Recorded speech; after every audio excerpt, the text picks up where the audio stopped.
thinking in the last session about the importance of conscience. ನಾವು ಹಿಂದಿನ ಕೂಟದಲ್ಲಿ ಮನಸ್ಸಾಕ್ಷಿಯ ಪ್ರಾಮುಖ್ಯತೆ ಬಗ್ಗೆ ಮಾತಾಡ್ತಾ ಇದ್ವಿ. Please remember this all your life. ದಯವಿಟ್ಟು ಇದನ್ನ ನಿಮ್ಮ ಜೀವಿತವೆಲ್ಲ ನೆನಪಿಟ್ಕೊಳ್ಳಿ. It is only your conscience that makes man different from an animal. ನಿಮ್ಮಲ್ಲಿರುವಂಥ ಮನಸ್ಸಾಕ್ಷಿಯೇ ಒಬ್ಬ ಮನುಷ್ಯನನ್ನ ಪ್ರಾಣಿಯಿಂದ ಪ್ರತ್ಯೇಕಿಸುತ್ತೆ. Many animals have got a lot of intelligence. ಬಹಳಷ್ಟು ಪ್ರಾಣಿಗಳಿಗೆ ತುಂಬ ಬುದ್ಧಿವಂತಿಕೆ ಇದೆ. Snakes are very clever. ಹಾವುಗಳು, ಸರ್ಪಗಳು ಬಹಳ ಬುದ್ಧಿವಂತ ಪ್ರಾಣಿ. But what animals don't have is a conscience. ಆದರೆ ಪ್ರಾಣಿಗಳಿಗೆ ಏನು ಇಲ್ಲ ಅಂದರೆ ಮನಸ್ಸಾಕ್ಷಿ. That's the one area which makes us different from animals. ಆ ಒಂದು ಕ್ಷೇತ್ರದಲ್ಲಿ ನಾವು ಪ್ರಾಣಿಗಳಿಗಿಂತ ಪ್ರತ್ಯೇಕವಾಗಿದೆ. Animals don't get sick so quickly like human beings. ಮನುಷ್ಯರ ಥರ ಪ್ರಾಣಿಗಳು ಬೇಗ ಅನಾರೋಗ್ಯವನ್ನು ಹೊಂದೋದಿಲ್ಲ. Have you seen what the pigs eat? ಅಲ್ಲಿ ಹಂದಿಗಳು ತಿನ್ನೋದು ನೋಡಿದ್ದೀರಾ? They don't die. ಅವು ಸಾಯೋದಿಲ್ಲ. If you eat that for one day, you'll die. ಅದನ್ನು ಒಂದು ದಿವಸ ನೀವು ತಿಂದು ಬಿಟ್ರೆ ನೀವು ಸತ್ತೋಗ್ಬಿಡ್ತೀರಿ. We are so weak as human beings. ಮನುಷ್ಯರಾಗಿ ನಾವು ಬಹಳ ಬಲಹೀನರಾಗಿದ್ದೇವೆ. The stomach of the animal is much better than ours. ನಮಗಿಂತ ಆ ಪ್ರಾಣಿಗಳ ಒಂದು ಹೊಟ್ಟೆ ಬಹಳ ಬಲವಾಗಿದೆ. There's only one area where we are superior to all animals. ಒಂದೇ ಒಂದು ಕ್ಷೇತ್ರದಲ್ಲಿ ಪ್ರಾಣಿಗಳಿಂದ ನಾವು ಉತ್ತಮರು. Conscience. ಮನಸ್ಸಾಕ್ಷಿ. So my dear brothers and sisters, ನನ್ನ ಪ್ರಿಯ ಸಹೋದರ ಸಹೋದರಿಯರೇ, if you don't keep your conscience clear always, ನಿಮ್ಮ ಮನಸ್ಸಾಕ್ಷಿಯನ್ನ ಯಾವಾಗಲೂ ನೀವು ಶುದ್ಧವಾಗಿ ಇಟ್ಕೊಂಡಿಲ್ಲ ಅಂದ್ರೆ you will sink lower than the animals. ನೀವು ಪ್ರಾಣಿಗಳಿಗಿಂತ ಕೀಳು ಮಟ್ಟಕ್ಕೆ ಇಳಿದು ಬಿಡ್ತೀರಾ. That is how many human beings are living. ಹಾಗೆ ಬಹಳಷ್ಟು ಮನುಷ್ಯರು ಜೀವಿಸ್ತಾ ಇದ್ದಾರೆ. It says in 2 Peter chapter 2, 2 ಪೇತ್ರ 2ನೇ ಅಧ್ಯಾಯದಲ್ಲಿ ಹೀಗೆ ಹೇಳುತ್ತೆ, that if you know the way of righteousness, verse 21, 2ನೇ ಪೇತ್ರ 2:27 21ನೇ ವಚನ ಹೀಗೆ ಹೇಳುತ್ತೆ, if you know the way of righteousness, ನೀತಿಯ ಮಾರ್ಗವನ್ನು ತಿಳಿದು and you turn away from it, ಅದರಿಂದ ನಾವು ತೊಲಗಿ ಹೋದರೆ, first of all, you know the way of righteousness because you heard it in the church. ನಿಮಗೆ ಆ ಒಂದು ನೀತಿಯ ಮಾರ್ಗ ಗೊತ್ತಿದೆ, ಯಾಕೆಂದ್ರೆ ಸಭೆಯಲ್ಲಿ ಕೇಳಿಸ್ಕೊಂಡಿದ್ದೀರಿ. And you turn away from that holy commandment, ಆ ಒಂದು ಆಜ್ಞೆಗಳಿಂದ ನೀವು ತೊಲಗಿ ಹೋದರೆ, you're like a dog that's eating its own vomit. ಅಲ್ಲ, ಅದು ಹೇಗೆ ಅಂದ್ರೆ ನಾಯಿ ತಾನು ಕಕ್ಕಿದ್ದನ್ನ ತಿನ್ನ ಹಾಗೆ. Who eats their own vomit? ಅವರು ಕಕ್ಕಿದ್ದನ್ನ ಯಾರು ತಿಂತಾರೆ? Or like a pig that's washed clean and again goes and jumps in the dirt. ಒಂದು ಹಂದಿ ಕೆಸರಿನಲ್ಲಿ ಬಿದ್ದು ಶುದ್ಧಿಪಡಿಸಿಕೊಂಡು ಮತ್ತೆ ಹೋಗಿ ಕೆಸರಿನಲ್ಲಿ ಬೀಳೋ. See how it says a man can become like an animal. ಅಲ್ಲಿ ಏನು ಹೇಳ್ತಾ ಇದೆ ಅಂದ್ರೆ ಒಬ್ಬ ಮನುಷ್ಯ ಒಂದು ಪ್ರಾಣಿ ತರ ಆಗಬಹುದು ಅಂತ ಹೇಳ್ತಾ ಇದೆ. This is written in the New Testament. ಇದು ಹೊಸ ಒಡಂಬಡಿಕೆಯಲ್ಲಿ ಬರೆಯಲ್ಪಟ್ಟಿದೆ. In CFC verse 21 we preach the way of righteousness more than any other church. CFC ನಲ್ಲಿ ಈ ಒಂದು ನೀತಿಯ ಮಾರ್ಗವನ್ನ ಬೇರೆ ಎಲ್ಲಾ ಸಭೆಗಿಂತ ಹೆಚ್ಚಾಗಿ and if you turn from that, ಅದರಿಂದ ನೀವು ತಿರುಗಿದ್ರೆ, it's a holy commandment, it says. ಅಲ್ಲಿ ಏನು ಹೇಳುತ್ತೆ, ಅದು ಪರಿಶುದ್ಧ ಆಜ್ಞೆ ಅಂತ ಹೇಳುತ್ತೆ. And if you turn from that, ಅದರಿಂದ ನೀವು ತೊಲಗಿ ಹೋದರೆ, now if you never heard it is another thing. ನೀವು ಅದನ್ನ ಕೇಳೇ ಇಲ್ಲ ಅಂದ್ರೆ ಬೇರೆ ವಿಷಯ. But if you have known it, verse 21, you know it. ಈ 21ರಲ್ಲಿ ಹೇಳುತ್ತೆ, ಅದು ನೀವು ತಿಳ್ಕೊಂಡಿದ್ದೀರಾ and you turn from it, ಅದರಿಂದ ತಿರುಗುತ್ತೀರಾ ನೀವು. See, twice it says, 2 ಸಲ ಹೇಳುತ್ತೆ, but knowing it, ಅದು ನೀವು ತಿಳಿದುಕೊಂಡಿದ್ದೀರಾ, and then you turn from it, you're like an animal. ನಂತರ ನೀವು ತೊಲಗಿ ಹೋದ್ರೆ ಅದರಿಂದ ನೀವು ಪ್ರಾಣಿಗಳಾಗ್ತೀರಾ. Then it says in verse 21, it's better you never even heard it. ಅಲ್ಲಿ ನಂತರ ಹೇಳುತ್ತೆ 21ರಲ್ಲಿ, ಅದನ್ನ ಕೇಳದೇ ಇದ್ರೆ ಚೆನ್ನಾಗಿತ್ತು. Then it is better you never came to CFC in your life. ಅದರ ನಂತರ ಅದರ ಅರ್ಥ ಏನಂದ್ರೆ, ನೀವು CFCಗೆ ಬರದೇ ಇದ್ರೆ ಚೆನ್ನಾಗಿತ್ತು. It's better you all your life you were in some dead church. ನೀವು ಜೀವಿತವೆಲ್ಲ ಸತ್ತ ಸಭೆಗೆ ಹೋಗಿದ್ರೆ ಚೆನ್ನಾಗಿತ್ತು. Never heard about the way of righteousness. ಒಂದು ನೀತಿಯ ಮಾರ್ಗವನ್ನ ಕೇಳೇ ಇಲ್ಲ ಅಂದ್ರೆ, never heard any holy commandment. ಎಲ್ಲ ಈ ಪರಿಶುದ್ಧ ಆಜ್ಞೆಗಳನ್ನ ಕೇಳಿಲ್ಲ ಅಂದ್ರೆ ಒಳ್ಳೆದಿತ್ತು. I have said that many times to CFC people. CFC ಜನಗಳಿಗೆ ನಾನು ಬಹಳ ಸಲ ಹೇಳಿದ್ದೀನಿ ಹೀಗೆ, if you hear so much, ನೀವು ಬಹಳವಾಗಿ ಕೇಳಿಸ್ಕೊಂಡ್ರೆ, God expects you to live at a higher standard than other Christians. ದೇವರು ನೀವು ಇತರ ಕ್ರೈಸ್ತರಿಗಿಂತ ಹೆಚ್ಚಿನ ಮಟ್ಟದಲ್ಲಿ ಜೀವಿಸಬೇಕು ಅಂತ ಬಯಸ್ತಾರೆ. Let me give you an example. ನಿಮಗೆ ಒಂದು ಉದಾಹರಣೆ ಕೊಡ್ತೀನಿ. Supposing there are 2 office workers, ಇಲ್ಲಿ ಒಂದು ಇಬ್ಬರು office ಕೆಲಸಗಾರರಿದ್ದಾರೆ, who have to take some important money from Hubli to Delhi to their head office. ಇಲ್ಲಿ ಹುಬ್ಬಳ್ಳಿ ಒಂದು ಕಚೇರಿಯಿಂದ ಡೆಲ್ಲಿ ಒಂದು ಕಚೇರಿಗೆ ತೆಗೆದುಕೊಂಡು ಹೋಗ್ಬೇಕು ಹಣವನ್ನ. One man has to take 1,000 rupees. ಒಬ್ಬ 1,000 ರೂಪಾಯಿ ತೆಗೆದುಕೊಂಡು ಹೋಗ್ಬೇಕು. Other man has to take 100,000 rupees. ಇನ್ನೊಬ್ಬ 100,000 ರೂಪಾಯಿಗಳನ್ನು ತೆಗೆದುಕೊಂಡು ಹೋಗ್ಬೇಕು. And they are both traveling by train. ಅವರಿಬ್ಬರು ರೈಲಲ್ಲಿ ಪ್ರಯಾಣ ಮಾಡ್ತಾರೆ. When they reach Delhi, ಅವರು ಡೆಲ್ಲಿಗೆ ತಲುಪಿದಾಗ one man has to give in the office 1,000 rupees. ಅಲ್ಲಿ ಒಬ್ಬ ಆ ಒಂದು ಕಚೇರಿಯಲ್ಲಿ 1,000 ರೂಪಾಯಿ ಕೊಡ್ಬೇಕು. Other man has to give 100,000 rupees. ಇನ್ನೊಬ್ಬ 100,000 ರೂಪಾಯಿ ಕೊಡಬೇಕು. Why? ಯಾಕೆ? Because he was given 100,000 rupees. ಯಾಕೆ ಅಂದ್ರೆ ಇಲ್ಲಿ 100,000 ರೂಪಾಯಿ ಅವನು ಕೊಡಲ್ಪಟ್ಟಿತ್ತು. He can't say I'll give 1,000 rupees like him. ನಾನು ಈತನ ಇನ್ನೊಬ್ಬನ ತರ 1,000 ರೂಪಾಯಿ ಕೊಡ್ತೀನಿ ಅಂತ ಹೇಳಿ. No, you were given more. ಇಲ್ಲ ನಿಮಗೆ ಪ್ರಾರಂಭದಲ್ಲಿ ಹೆಚ್ಚು ಕೊಡಲ್ಪಟ್ಟಿದೆ. ಇಲ್ಲಿ when you stand at the judgment seat of Christ, ನೀವು ಕ್ರಿಸ್ತನ ನ್ಯಾಯಸ್ಥಾನದಲ್ಲಿ ನಿಂತುಕೊಂಡಾಗ you have to give an account to God for how much you received. ನೀವು ಯಾವುದಕ್ಕೆ ಲೆಕ್ಕ ಕೊಡಬೇಕು ಅಂದ್ರೆ ನೀವು ಎಷ್ಟು ಸ್ವೀಕರಿಸಲ್ಪಟ್ಟಿದ್ದೀರಾ. You received only 100 rupees worth of knowledge of righteousness. ನೀವು ಒಂದು ನೀತಿಯ ಮಾರ್ಗ 100 ರೂಪಾಯಿ ಅಷ್ಟು ಕೊಡಲ್ಪಟ್ಟಿದ್ರೆ that's all you have to give. ಅಷ್ಟೇ ಕೊಡಬೇಕು. But if you received knowledge of righteousness for 1 million rupees, ನೀವು 1 ಮಿಲಿಯನ್ ಹಣದಷ್ಟು ನೀವು ನೀತಿಯ ಮಾರ್ಗವನ್ನು ಸ್ವೀಕರಿಸಿದ್ರೆ, many lakhs of rupees, ಬಹಳಷ್ಟು ಲಕ್ಷಾಂತರ ಹಣಗಳು, then you have to give an account for that. ನೀವು ಅದಕ್ಕೆ ಲೆಕ್ಕ ಕೊಡಬೇಕಾಗುತ್ತೆ. The more you hear, the more you have to give an account for. ನೀವು ಹೆಚ್ಚು ಕೇಳಿಸ್ಕೊಂಡ್ರೆ ನೀವು ಹೆಚ್ಚು ಲೆಕ್ಕ ಕೊಡಬೇಕಾಗುತ್ತೆ. But there's a blessing also. ಅಲ್ಲಿ ಆಶೀರ್ವಾದ ಕೂಡ ಇದೆ. The more you hear, the higher you can rise spiritually. ನೀವು ಹೆಚ್ಚು ಕೇಳಿಸಿಕೊಂಡಷ್ಟು ನೀವು ಆತ್ಮಿಕವಾಗಿ ಕೂಡ ಹೆಚ್ಚಾಗಿ ಬೆಳಿಬಹುದು. And your children can be blessed. ನಿಮ್ಮ ಮಕ್ಕಳು ಆಶೀರ್ವಾದವನ್ನು ಹೊಂದುತ್ತಾರೆ. If you live a godly life, your children can live a godly life. ಆ ಭಕ್ತ ಜೀವಿತವನ್ನು ಜೀವಿಸಿದ್ರೆ ನಿಮ್ಮ ಮಕ್ಕಳು ಕೂಡ ಅದರ ಆಶೀರ್ವಾದವನ್ನು ಹೊಂದುತ್ತಾರೆ. Like your physical standard of life, your standard is better than the standard of people who live in the slums. ನೀವು ಈ ಶಾರೀರಿಕ ಜೀವಿತದಂತೆ ಲೌಕಿಕ ಜೀವಿತದಂತೆ ನೀವು ವಿದ್ಯಾವಂತರಾಗಿದ್ರೆ ಒಳ್ಳೆಯ ಜೀವಿತ ಜೀವಿಸಬಹುದು ಆ ಕೊಳಚೆ ಪ್ರದೇಶದಲ್ಲಿ ಇರೋರ್ಗಿಂತ. Children are more educated than the children in the slums. ಆ ಒಂದು ಕೊಳಚೆಯಲ್ಲಿ ಇರುವಂತಹ ಮಕ್ಕಳಿಗಿಂತ ನಿಮ್ಮ ಮಕ್ಕಳು ಹೆಚ್ಚು ವಿದ್ಯಾವಂತರಾಗಿರ್ತಾರೆ. Why? ಯಾಕೆ? Because your standard of living is higher. ಯಾಕೆ ಅಂದ್ರೆ ನಿಮ್ಮ ಜೀವನದ ಮಟ್ಟ ಹೆಚ್ಚಿನದಾಗಿದೆ. It's the same spiritually. ಹೀಗೆ ಆತ್ಮೀಕವಾಗಿ ಕೂಡ many churches, their spiritual level is like the slums. ಬಹಳ ಸಭೆಗಳಲ್ಲಿ ಹೀಗೆ ಅವರ ಆತ್ಮಿಕ ಜೀವಿತ ಕೊಳಚೆ ಪ್ರದೇಶದಲ್ಲಿ ಇರೋ ಹಾಗೆ ಆಗಿದೆ. But God has led us to a higher level. ಆದ್ರೆ ದೇವರು CFC ನಲ್ಲಿ ದೇವರು ಹೆಚ್ಚಿನ ಮಟ್ಟಕ್ಕೆ ನಡೆಸಿದ್ದಾರೆ. That's a good thing.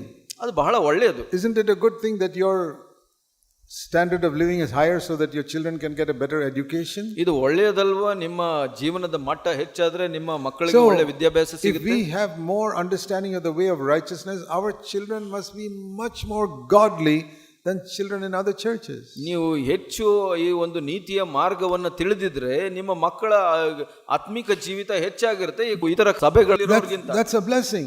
ಅದು ಒಂದು ಆಶೀರ್ವಾದ. So I want to know the highest level of righteousness that God wants to teach me on this earth. ನನಗೆ ಈ ಒಂದು ನೀತಿಯ ಮಾರ್ಗ ಬಹಳ ಉತ್ತಮವಾದದ್ದು ಬೇಕು ಈ ಭೂಮಿಯಲ್ಲಿ ಜೀವಿಸುವಾಗ. But I cannot learn it all of a sudden. ತಕ್ಷಣ ನಾನು ಕಲಿಲಿಕ್ಕೆ ಸಾಧ್ಯವಿಲ್ಲ ಅದೆಲ್ಲ. Just like we go in school from first standard, second standard, third standard. ನಾವು ಶಾಲೆಯಲ್ಲಿ ಮೊದಲನೇ ತರಗತಿ, ಎರಡನೇ ತರಗತಿ, ಮೂರನೇ ತರಗತಿಗೆ ಹೋಗೋ ಹಾಗೆ God wants to lead us step by step by step by step. ದೇವರು ಹಂತ ಹಂತವಾಗಿ ನಮ್ಮನ್ನ ನಡೆಸಿಕೊಂಡು ಹೋಗ್ತಾರೆ. You read that in the first chapter of Genesis. ಅಲ್ಲಿ ಒಂದು ಆದಿಕಾಂಡ ಮೊದಲನೇ ಅಧ್ಯಾಯದಲ್ಲಿ ನಾವು ಅದನ್ನು ಓದ್ತೀವಿ. All those things that God made in 6 days, he could have made in 1 second. ಆ ಒಂದು ಎಲ್ಲಾ ಕಾರ್ಯಗಳನ್ನು 6 ದಿವಸದಲ್ಲಿ ಮಾಡಿದ್ದನ್ನ ಒಂದೇ ಕ್ಷಣದಲ್ಲಿ ಮಾಡಬಹುದು. ಒಂದೇ ಕ್ಷಣದಲ್ಲಿ sun, moon, trees, ಎಲ್ಲ ಆಕಾಶ, ನಕ್ಷತ್ರ, ಸೂರ್ಯ, ಚಂದ್ರ ಎಲ್ಲವನ್ನೂ ಸೃಷ್ಟಿಸಿದ್ದಾರೆ. ಮರಗಳನ್ನ, fish, ಇಲ್ಲಿ ಮೀನುಗಳನ್ನ, beasts, ಇಲ್ಲಿ ಮೃಗಗಳನ್ನ, and the animal and man, ಪ್ರಾಣಿಗಳನ್ನ, everything in 1 second. ಎಲ್ಲವನ್ನು ಒಂದೇ ಕ್ಷಣದಲ್ಲಿ. Why did he take 6 days? ಯಾಕೆ ಅವರು 6 ದಿನಗಳು ತಗೊಂಡ್ರು? To teach us ನಮಗೆ ಕಲಿಸಲಿಕ್ಕೆ that spiritual change comes in us little by little by little. ಆತ್ಮಿಕ ಬೆಳವಣಿಗೆ ಕೂಡ ಕ್ರಮೇಣವಾಗಿ ಸ್ವಲ್ಪ ಸ್ವಲ್ಪವಾಗಿ ಬರುತ್ತೆ ಅಂತ ತೋರಿಸಲಿಕ್ಕೆ. And finally man was made in the image of God. ಕಡೆಗೆ ಮನುಷ್ಯನು ದೇವರ ಸಾರೂಪ್ಯದಲ್ಲಿ ಸೃಷ್ಟಿಯಾದ. And so we also finally we will become like Jesus Christ. ನಾವು ಕಡೆಯದಾಗಿ ನಾವು ಕ್ರಿಸ್ತನ ತರ ಆಗ್ತೀವಿ. That will happen only if we go step by step by step. ಅದು ಹೇಗೆ ಆಗುತ್ತೆ ಅಂದ್ರೆ ನಾವು ಹಾಗೆ ಹೆಜ್ಜೆ ಹೆಜ್ಜೆಯಿಂದ ನಡೆದು ಹೋದ್ರೆ ಮಾತ್ರ. And that is what we teach in CFC. ನಾವು ಕೂಡ CFC ನಲ್ಲಿ ಅದನ್ನೇ ಕಲಿಸ್ತೀವಿ. That you can go from first standard to second standard. ನೀವು 1ನೇ ತರಗತಿಯಿಂದ 2ನೇ ತರಗತಿಗೆ ಹೋಗಬಹುದು. That means at a low level you first Go according to what your conscience tells you. ಒಂದು ಕೆಳಗಿನ ಸ್ತರದಲ್ಲಿ ನಿಮ್ಮ ಮನಸ್ಸಾಕ್ಷಿ ಏನು ಹೇಳುತ್ತೆ ಅದನ್ನ ಕೇಳಿಸ್ಕೊಳ್ತೀರಾ. ನಂತರ Next year your conscience will become more sensitive. ಮುಂದಿನ ವರ್ಷ ನಿಮ್ಮ ಮನಸ್ಸಾಕ್ಷಿ ಇನ್ನೂ ಸೂಕ್ಷ್ಮವಾಗುತ್ತೆ. Will show you something else in your life which is wrong, which you did not know in first standard. ಮೊದಲನೇ ತರಗತಿಯಲ್ಲಿ ನಿಮಗೆ ಗೊತ್ತಿಲ್ಲದ ಯಾವುದೋ ಒಂದು ತಪ್ಪು ಅಲ್ಲಿ ಎರಡನೇ ತರಗತಿಯಲ್ಲಿ ಮನಸ್ಸಾಕ್ಷಿ ನಿಮಗೆ ತೋರಿಸುತ್ತೆ. The next year you'll discover something more which you did not know in the second standard. ಮುಂದಿನ ವರ್ಷ ಎರಡನೇ ತರಗತಿಯಲ್ಲಿ ತಿಳಿದೇ ಇರುವಂತದ್ದು ನಿಮಗೆ ಮನಸ್ಸಾಕ್ಷಿ ಬೆಳಕು ಕೊಡುತ್ತೆ. Just like children are learning more and more through your conscience, you can learn more and more and more and more. ಮಕ್ಕಳು ಕೂಡ ತರಗತಿಯಲ್ಲಿ ಹೆಚ್ಚೆಚ್ಚು ಕಲಿತು ಹೋದ ಹಾಗೆ ನಿಮ್ಮ ಮನಸ್ಸಾಕ್ಷಿ ಕೂಡ ಸ್ವಲ್ಪವಾಗಿ ಕಲಿಸುತ್ತೆ. That is the path we are teaching people to walk in CFC. That's what we've been teaching for more than 40 years. ನಾವು 40 ವರ್ಷದಿಂದ CFC ನಲ್ಲಿ ಆ ಒಂದು ಮಾರ್ಗವನ್ನ ಕಲಿಸ್ತಾ ಇದ್ದೀವಿ.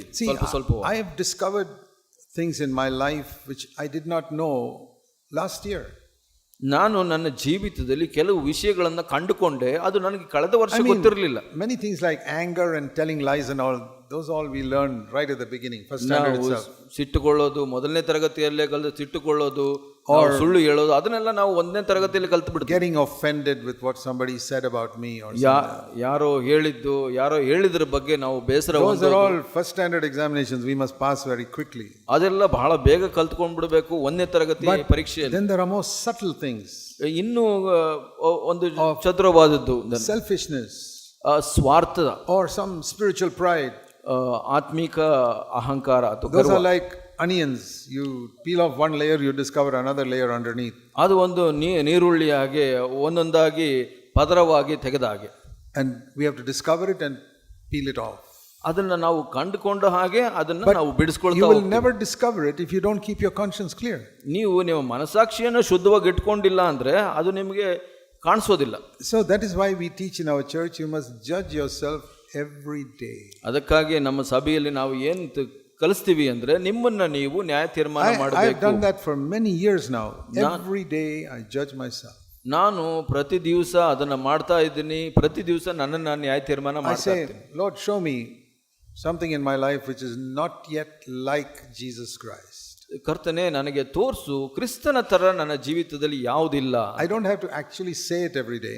ನಾನು ಅದನ್ನ ಪ್ರತಿ ದಿವಸ ಹೇಳಬೇಕಾಗಿಲ್ಲ ಬಾಯಿಂದ. I have made it a permanent prayer. Lord, I want in all of my life to discover every day something which is not like Christ in my life. ನಾನು ಶಾಶ್ವತವಾಗಿ ನನ್ನ ಪ್ರಾರ್ಥನೆ ಮಾಡ್ಕೊಂಡಿದ್ದೀನಿ, ಕರ್ತನೇ ನನ್ನ ಜೀವಿತದಲ್ಲಿ ಏನಾದರೂ ತೋರಿಸು ಕ್ರಿಸ್ತನ ತರ ಇಲ್ಲದೆ ಇರುವಂತದ್ದು. In the external life we may have finished with all external sins long ago.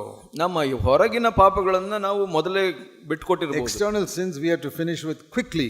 ನಾವು ಹೊರಗಿನ ಪಾಪಗಳನ್ನ ಬಹಳ ಬೇಗ ಮುಗಿಸ್ಬಿಡ್ಬೇಕು. Drinking, smoking cigarettes, going to cinemas, ಸಿನಿಮಾಗೆ ಹೋಗುವುದು, watching all these dirty programs on television, ಒಂದು ಟಿವಿನಲ್ಲಿ ಕೆಟ್ಟ ಕಾರ್ಯಕ್ರಮಗಳನ್ನು ನೋಡುವುದು, reading dirty books, ಕೆಟ್ಟ ಪುಸ್ತಕಗಳನ್ನು ಓದುವುದು, getting angry, ಕೋಪಗೊಳ್ಳುವುದು, telling lies, ಸುಳ್ಳು ಹೇಳುವುದು, cheating, ಮೋಸ ಮಾಡುವುದು. These are all external things we got to get rid of quickly. ಹೊರಗಿನ ವಿಷಯವನ್ನು ಬಹಳ ಬೇಗ ಬಿಟ್ಕೊಡು. But then come the internal things.